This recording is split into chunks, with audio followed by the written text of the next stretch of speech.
What's up, Wisecrack Nation and YouTube viewers? This is your boy Navi here, coming at you with a recap and opinionated commentary of the Orville. So far, I've made it to Season 2, Episode number 11, titled Lasting Impressions. I wonder who in the Orville will be affected by this the most. Well, for right now, let's just get into this episode and see what it's about. After viewing this episode, I can see how it's entitled Lasting Impressions. Bordis gains first-hand knowledge along with Clyden about the dangers of nicotine and smoking due to its addictive nature, and Gordon becomes over-infatuated with the fact that after unlocking a cell phone from 4,000 years ago, he gets to know a young lady by the name of Laura Higgins from the year 2015. I mean, honestly, I don't know if anyone saw it coming, the fact that Clyden and Bordis, of all people, would gain a nicotine addiction. They did more puffing and passing than a dope boy in the hood. I'm just happy their son wasn't around, because they did more lighting up than Bob Marley. And I feel sorry for Gordon. I mean, even though he's friends with a lot of members of the crew of the Orville, it seems that he needs some sort of love life or resemblance to it. Because this man goes and creates a simulation with the owner of the cell phone found in the time capsule. And not only that, he decides to get himself a cell phone made so he can keep in contact with her whenever he's around the ship. That screams desperation right there. Like, that sets off a klaxon alarm screaming, help me, I'm depressed. That's why if you ever get in a relationship where you're not married, always have an option B and C.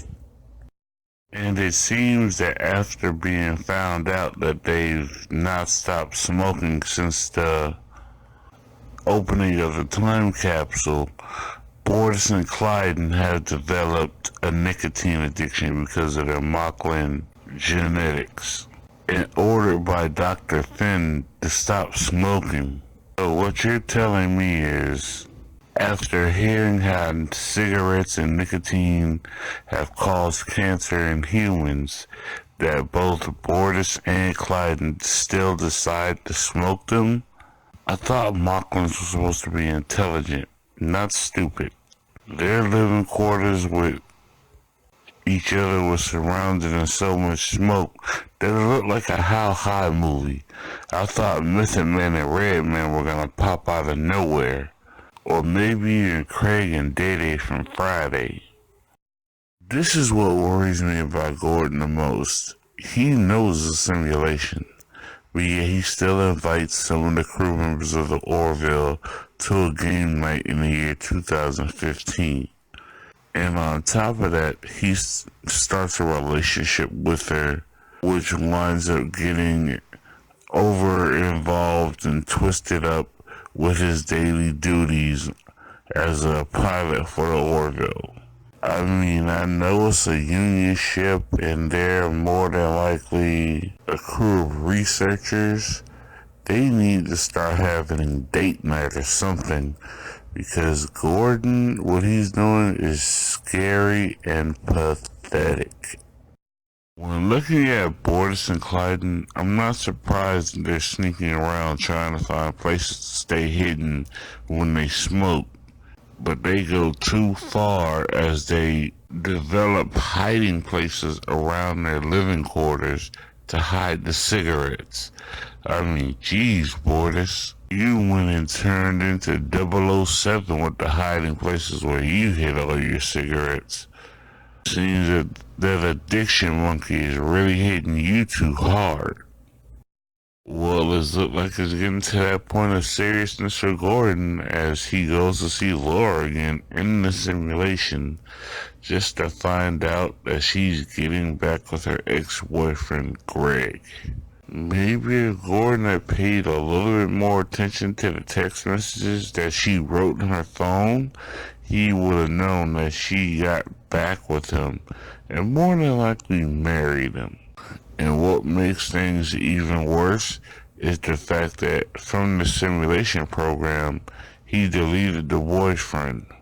Yep, that screams desperation right there. And now, because of deleting Greg from the simulation, Gordon has to face hard facts that some of the things that he fell in love with Laura about have also been deleted. So not only did he change some of the things that he liked most about Laura, he changed Laura in general in his perception. Well, duh, McFly. You should have seen that happening when you pulled a Back to the Future and tried to delete something. I swear, if I were ever on the Orville, I would never want to hang around the Mocklins, because after a few days of them not smoking, they become completely hostile with each other, which proves to me why smoking isn't good in the first place. These two go at each other's throats at dinner and turned it into a round of WWE wrestling after slamming each other through the table. Luckily for them, Dr. Finn found the cure and came to give them the injection. Well, it seems it's time for Gordon to pay one last visit to Laura in the simulation as he goes in to sing with her in a duet. He tells her a lie that he's taking a job and gonna go fly on the space station, when really he's just going back to living his life upon the Orville and more than likely never open that simulation again. Gordon, close the simulation, don't look back, and do better for yourself. I mean, you have a galaxy full of women, and you try to hook up with a simulation. There's something really wrong with you, bruh. Just do me a favor and try not to end up like Joaquin Phoenix off of the movie Her. You're better than that, bruh. I know you are. This episode has had its ups and its downs, and I can see why it's titled Lasting Impressions. The impressions we get on things that come into our lives play a heavy role and help shape who we are, but don't let it overtake who you're to become. As you live each lesson, learn from it. Don't hold a grudge against it. Don't overdo things. And for the love of God, just try understanding something with compromise. Going crazy over certain issues don't help at all. As for right now, Wisecrack Nation, I'm gonna go ahead and get prepared because I have some special works in the making for you guys with a few videos that I can hope you look forward to as pertaining to the Flash, Black Lightning, and the future of this channel. What I need you all to do for me is go ahead, leave a like, leave a comment, share, and subscribe to this channel for more content. And I can promise you I'll keep it coming as much as you want it. Be wise, crack hard, and treat each other good, people. Later.